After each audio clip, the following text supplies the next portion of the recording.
where is it? Here it is. Goodbye period number 31. This was 2 days ago. NeosShaggy 2-0'd NeO in this tournament. So this is a bit of a grudge match for NeO. Not gonna lie. We'll see if he can come back.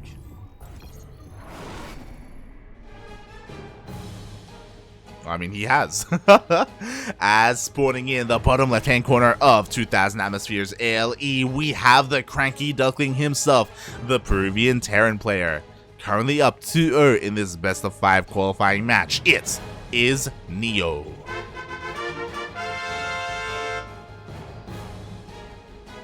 And spawning in the top right-hand corner of 2000 Atmospheres, we have the other Peruvian player, but the Peruvian Zerg player representing Team Lethal Perfect. It is NeosShaggy.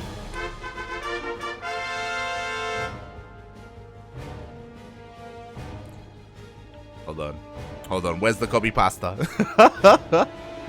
A copy pasta that is very fitting right now. So for those wondering, here at the CranKy Ducklings, we have a copy pasta for every single one of our players. Oh god. And there it is in the chat. Spam this TvZ for NeO without Shaggy. Oh god, as NeO, both these players have been apart, or we've been casting both these players for quite some time, and when we made our copy pasta, NeosShaggy wanted to join as well. He wanted to join as well, but NeO was a little bit more of a competitive player, and because of their names being so similar, we ended up incorporating NeosShaggy into the copy pasta a little bit. Oh god. But here we go. So a little bit of a country kill, Peru on Peru action. It does mean that one of these Peruvian players will qualify for the main event, but which one? Unfortunately, we didn't get to see game 1 and game 2. It was a 17-minute long game 2 at least, so honestly, pretty long macro game. And we'll see if we get more of that here on 2000 Atmospheres. NeO isn't, honestly, he's not very much so, he's not really a cheesy Terran player. If you're tuning in for the first time and if you've never seen Latin American StarCraft and if you don't know who NeO is, he is a Peruvian Terran player and he loves his mech. He is all about mechs, so strap yourselves in, people. We're in for a long one. He's the kind of player who does slow things down and does kind of get his siege lines up and running, does play a more turtle mech style instead of a more flexible battle mech style. But we'll see if he gets there. Meanwhile, as he does have a pretty standard opening, Reaper gets across the map, just checks a couple things. What I will say is that NeosShaggy's third base is honestly surprisingly late, and I'm sure NeO has recognized that. He's currently, you know, oh god, maybe being a little bit too greedy, trying to pick off that creep tumor, does back off in the end, does barely, oh god, he wants it so bad. Calm down, puppy, calm down. No! Oh, as he almost loses his Reaper. But yeah, NeosShaggy staying on two bases for an uncomfortable amount of time, to be honest. Where is the third base? He isn't mining any more gas, so he's not going into, say, like an early Roach Warren. And yeah, he's just terrified of the Reaper. Interesting, as the Reaper does dip in and is able to take down one of these creep tumors. And again, despite being aware of where the Reaper is, still doesn't go for that third. What is happening right now? This is very Jim Rising-esque. I'm sure people are familiar with Jim Rising. He's a Mexican Zerg player, and similarly to NeosShaggy, he stays on two bases much longer than normal. And to be fair, Jim Rising, like, he's even been special with builds like this before, with delayed third bases. There are pros and cons to it. The massive con is the delayed larva and the delayed economy, but you do get a more secure two bases. You know, you get your queens up and running. It's arguably safer, but you do lose a lot of economy as a result, so you have to try and come back in some way. Yeah, just crazy to see a late third like this. Meanwhile, we do have a bit of a Ling run by, and they do break through into the natural base, but we have plenty of Hellions where that came from. Ay. Lings are getting cleaned up here. They did break in, but again, there were plenty of Hellions to defend, so the Lings honestly didn't deal or find too much damage at all. Meanwhile, we have resumed gas mining here as both gases have been taken. There we go, double Evo chambers. I wouldn't be surprised. We should be seeing a Roach Warren because, of course, NeO is going for mech.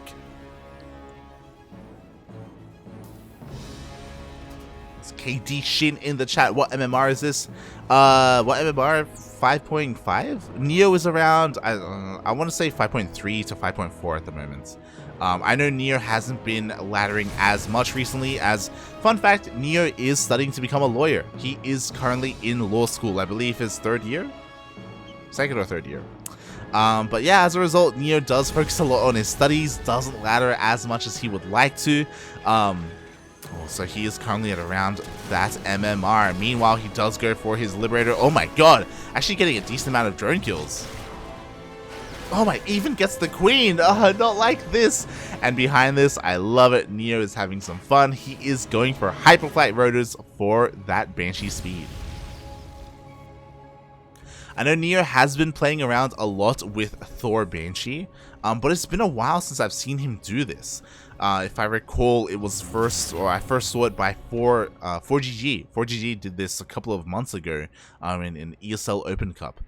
But we don't see that here. We do have tank production continued, not going straight into those Thors.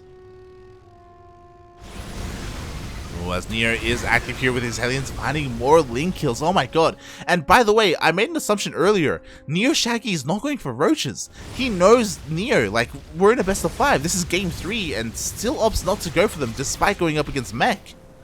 It's so difficult to make Lingbane work against this. Not impossible, but just difficult. As opposed to just embracing the roaches. And if you want to go into Spire and into Mutas, I understand that you want to save your gas. But again, like, going roaches first is just that little bit safer. Speaking of safe, we do have plenty of queens here able to push away this Banshee. Hyperflight Rotors is about to finish up. Unfortunately, there's no massive commitment into the Banshees. There's only one out on the map for now. As the Hellions are looking to dip in. Again, with the mass amount of queens, these Hellions honestly shouldn't deal too much damage at all. Oh. But they don't need to, because you know what? The Liberator is. Ay, ay, ay. And of course, we have continued.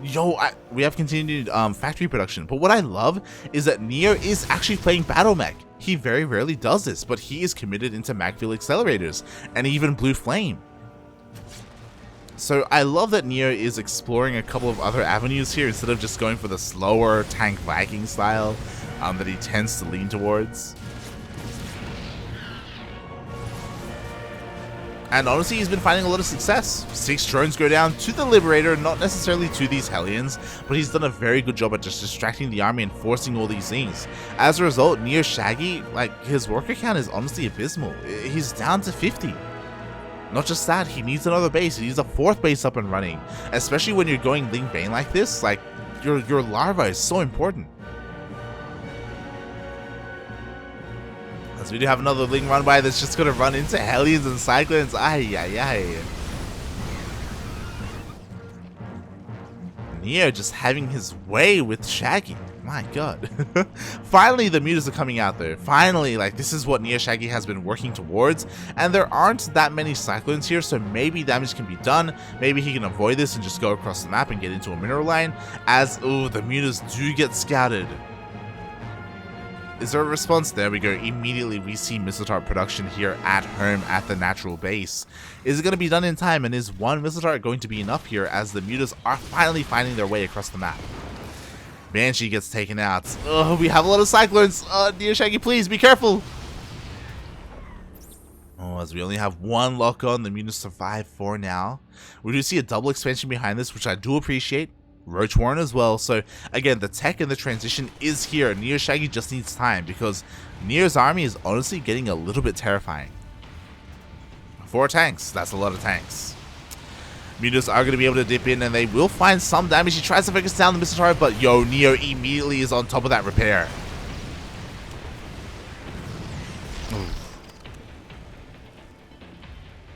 Couple of those mutas do get picked off at the same time. A bit of a Ling run by does hit the production, but there's plenty here to meet it.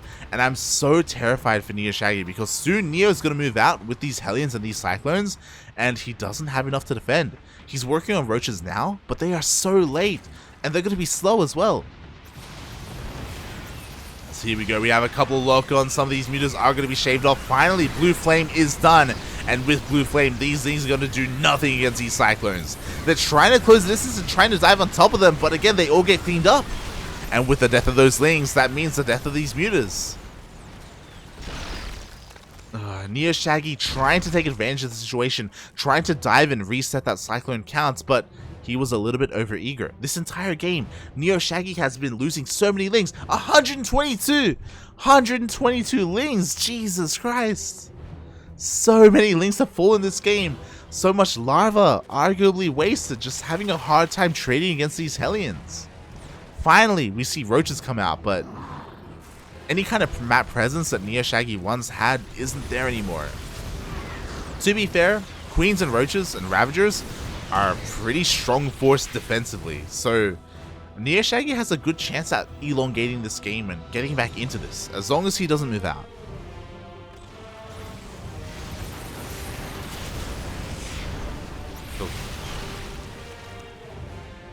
Meanwhile, Cyclones do try and dip in a little bit here, but again, they don't find any headway. They aren't able to force their way through this defensive position of Roaches and Ravagers. Not yet, anyway. Well, as NeosShaggy is able to close the gap in the supply and push this back a little bit, the creep spread is a little bit lacking, but we have plenty of Queens to help replace that. The lock-ons, though, are insane. Like, despite defending, Neo has just been trading so efficiently. And behind this, we have that tank production. Oh god, we have tanks being produced, Hellions as well, more bases being taken, 2 CCs were thrown down. Neo's SCV count has much to be desired. To be fair, like, his economy isn't booming as it should be, as it could be, I should say. So as a result, like, NeosShaggy, he's kind of okay, despite also having a low drone count. Hey, who needs money? Who needs workers? As NeosShaggy is finally a little bit of room to breathe here, I would love for him to just drone up heavily right now. Like a solid 20 drones would be great. As well as tech, we're still lacking an infestation pit. More importantly, a hive, right? So we can get into those spell caches, so we can get into things like either infestors to fungal the army or vipers for those blinding clouds. It's so difficult to go up against a mech army without any spellcasters, and NeosShaggy, he's learning that the hard way. God, as the Hellion Cyclone does hit the freshest base of NeosShaggy. Thankfully, he is here to meet the army and keep this hatchery alive. The Queens are not too far behind, but because of the lack of pre-spread, there isn't too much stopping NeosShaggy from just focusing down the hatchery. And that's exactly what he does. The hatchery does fall. NeosShaggy trying to find a way to engage here. Does get a decent engagement, a decent concave, but he just doesn't have enough links to close the distance. And even if he did, there are just Hellions to cover the Cyclones. Does catch a couple. No! Bobby, please! I was about to say does catch a couple of reinforcements, but he doesn't get the tank. Ugh. And as soon as all these roaches die, there's nothing stopping the Cyclones from just chasing down the Ravagers. Nothing at all. A couple more Ravagers do get picked off. The reinvestment into mutas is a little bit interesting as he's trying to collapse on the army. The Queens are just a little bit too far behind. The mutas, though, they're actually getting a lot of damage on these Cyclones. The Cyclones locked onto the Ravagers instead. And the mutas will be able to clean up the majority of this army. All the tanks will get cleaned up as well. And NeosShaggy, now with a bit of momentum, keeps on going across the map. I don't know if this is the right call. Maybe overextending. He does dive on top of more of these Cyclones, and with the death of these Cyclones, there's very little anti-air. Only one Cyclone remaining. But again, I do feel like NeosShaggy did overextend here. He did lose all his Roaches and Ravagers. Oh, where did my shots go off as well? NeosShaggy did clean up the army. The problem is that he doesn't have the best economy behind this to rebuild. Only just now hitting 71 workers. And what can he rebuild? He's making mutas? Interesting choice. I'm not opposed to it. I guess Cyclones aren't the best anti-muta army, but I feel like the time for muta harass has come and gone. I don't know if he's gonna find any more damage there. Maybe he will. Maybe he will. As well, Jesus, as we do have +3 on the way for NeO, throwing down more factories because why not? Getting a higher SCV count, slowly just taking more planetaries. Oh god. As NeosShaggy has to be careful because there are Widow Mines just sprinkled sporadically throughout the map. And we have continued Widow Mine production. At this stage of the game, I feel like NeO should be transitioning into a more Thor-heavy composition. I'm not too fond of him sticking with Heli and Cyclone, especially with this amount of mutas. Like, the mutas, like, there are enough of them to start one-shotting Cyclones. Oh, Jesus Christ. Never underestimate lock-on. And Macfield accelerators. My god. NeO just taking out a massive chunk of those mutas in the blink of an eye. Meanwhile, the Lings are getting ready for a wraparound. Like, NeosShaggy wants to try and collapse on this army. Maybe attacking a little bit too soon. Anti-armor missile has not run out and every single muta gets picked off. Ay, ay, ay. NeosShaggy just going a little bit too soon there. The Lings and the Roaches are finally coming in, but not before every single muta gets picked off. And that was so much gas just going down the drain. Not like this. NeosShaggy, please. Like, he was having an advantage. He was taking a lead. Not anymore. As the Cyclones do end up flanking the Ravagers, the sight you very rarely see. My shots go off as well. Do get baited by the Lings, and the Lings are able to close the gap here. Unfortunately, I did just realize these are 0-1 Lings. No melee upgrades at all. The Roach Ravager again trading fairly well against the Cyclones, but without Infestors, you just can't lock these down. You just can't trade. As long as our Terran player is kiting, and he's kiting well enough. Not the best kiting, but well enough. Oh god, his high sec auto tracking is on the way as well. There it is. NeO Steel Frames, that's the upgrade I was looking for. Has been upgraded to help keep these planetaries beefy and alive alongside the missile turrets. Upgrades that you very rarely see nowadays. Mech, unfortunately, not as popular as it once was.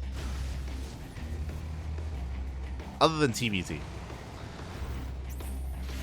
But yeah, we're reaching the point where both players are maxing out. Unfortunately, NeO is just having a bit of a more efficient army here with his mech. Roach Ravager, sure, we have 181 supply, but it's inflated supply. So I see some Benwano showing up in the chat. We do have a couple of slow aliens rolling in. At least NeosShaggy will be able to deny this fresh base of NeO. But can he fight the army? The answer is no. Ooh, as the tanks do siege up and take out a massive chunk of roaches. 22 SCVs do fall though. Again, NeO plummeting when it comes to his worker count. So damage was done, and NeosShaggy, he's finally taking more bases. He finally has a decent economy. He just needs a better army. I called it out 5 minutes ago. Where's the infestation pit, puppy? Where's the hive? Where are the infestors? Where are the vipers? This Roach Ravager, it's okay in the mid game, but it does fall off. You know what? Maybe he's here to prove me wrong. As the Ling Roach does get on top of some of these tanks, but GG just gets called. As NeosShaggy taps out, and NeO, our Peruvian cranky duckling, takes the series 3-0. I gambled on that button. I wasn't sure. But GG, well played. NeosShaggy, I feel like not necessarily having the best responses in the late game against Mech. I'm sure maybe he's not used to it. Mech isn't the most popular style against Zerg, and I don't know how often you hit it on the ladder. So NeosShaggy does have to go back to the drawing board on that one. There were some moments though, some moments where he was going into the mutas and where he was catching the army. Definitely like some great engagements from NeosShaggy, but a couple of great engagements here and there isn't enough to take the series or even take a game, as NeO does qualify for NA Apprentice. GG.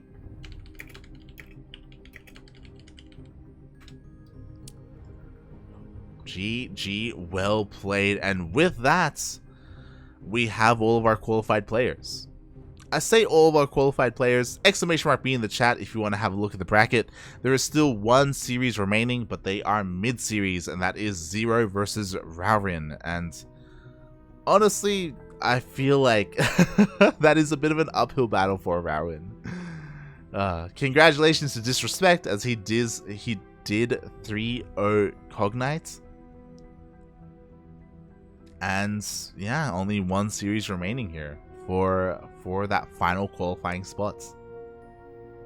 If you do exclamation mark B in the way, by the way, you do also gain access to the Liquipedia page, and on that Liquipedia page you will also see all the players who qualified through the first qualifiers. Players like Pili Pili, Riser, Ricci, Trigger, Dolan, Katz, Uko, some great North American players there. And yeah, it's a great way to just round out this event, NA Apprentice. Some nice diversity when it comes to North American and Latin American players. And when I say Latin American, really, I just mean Peru. There's a lot of Peruvian players. Unfortunately, some players didn't quite get the memo. I'm looking at you, Paco Mike, or the Zerg Lord. I know Eric has been playing a lot more Age of Empires recently, so he hasn't necessarily had the time for NA Apprentice. But yeah, NA showing up. NA showing up hard here. As they should. As they should.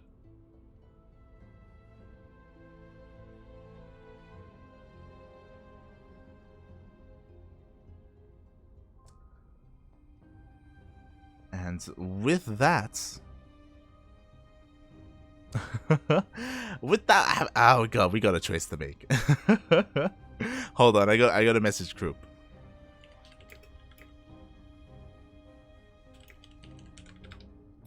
At the message group, as we still have plenty more to cast. Not necessarily with the qualifiers, but with BTL, and I believe that is where we are headed. Oh boy. Hold on, I got a message, Sugar.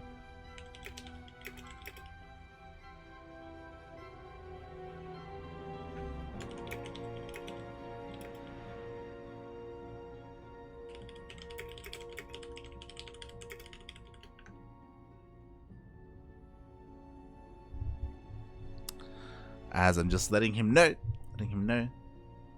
that we plan to be done, I believe. As Raurin and Zero are still mid-series.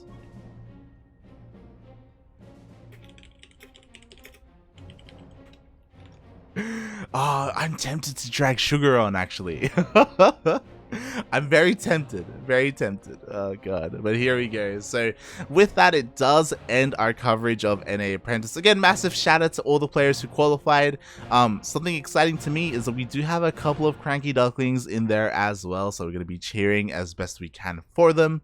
So yeah, be sure to tune in to the rest of NA Apprentice, as Season 5 will be commencing, I believe, in a week or so, as the groups do need to be created and then formatted and seeded, I think is what I should say.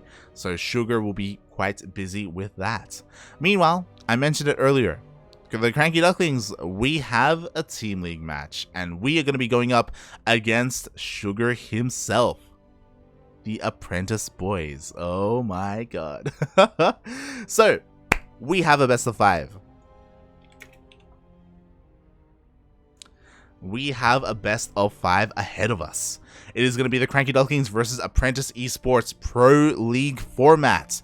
If you're unfamiliar with what BTL is, it is a Berserker team league. It is a North American based team league that we have all been participating in.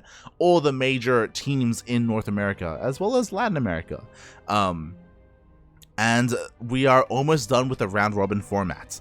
We've done pretty well for ourselves. We've been able to take down Latin American teams like Unidos por el Vicio and Infernales Esports, but we've been struggling a little bit against the North American teams. We did fall to License to Kill a couple of weeks ago, and now we are up against Apprentice Esports. So we are going to be going on a short break, on a 10-minute break, and when we return, we will have our match available. We just have to change all the scenes, we have to set up all the overlays, and set up the co-caster as well. So yes, in 10 minutes we'll be back with a best of 5, so don't go anywhere. And to keep you company, we will have a couple of duct tapes. Before we go, I guess my final reminder of !Matcherino in the chat of the Matcherino page for NA Apprentice. Again, give Sugar plenty of love on social media as well. Be sure to follow, I believe, let me just double check here, Apprentice Esports on Twitter, as that is where you'll be updated with not just the Apprentice Esports team, but also NA Apprentice, the tournament itself. So be sure to check them out, give them plenty of love on the socials. Beautiful, mate, beautiful. What is the prize for this tournament? 500 USD, if KD Shin is still here. I believe the prize pool is, yes, 500 USD, 120 for first, 80 for second, 50 for third and fourth, 25 for fifth to eighth, 15th, 15 for top 12, and 10 for top 16. So regardless of where you place, you will be earning some money as long as you get to the top 16 of the main event. So yeah, thank you everyone for tuning in to NA Apprentice for the qualifiers. And again, enjoy the duct tapes, as when they are done, we will return with a Pro League match. See you soon.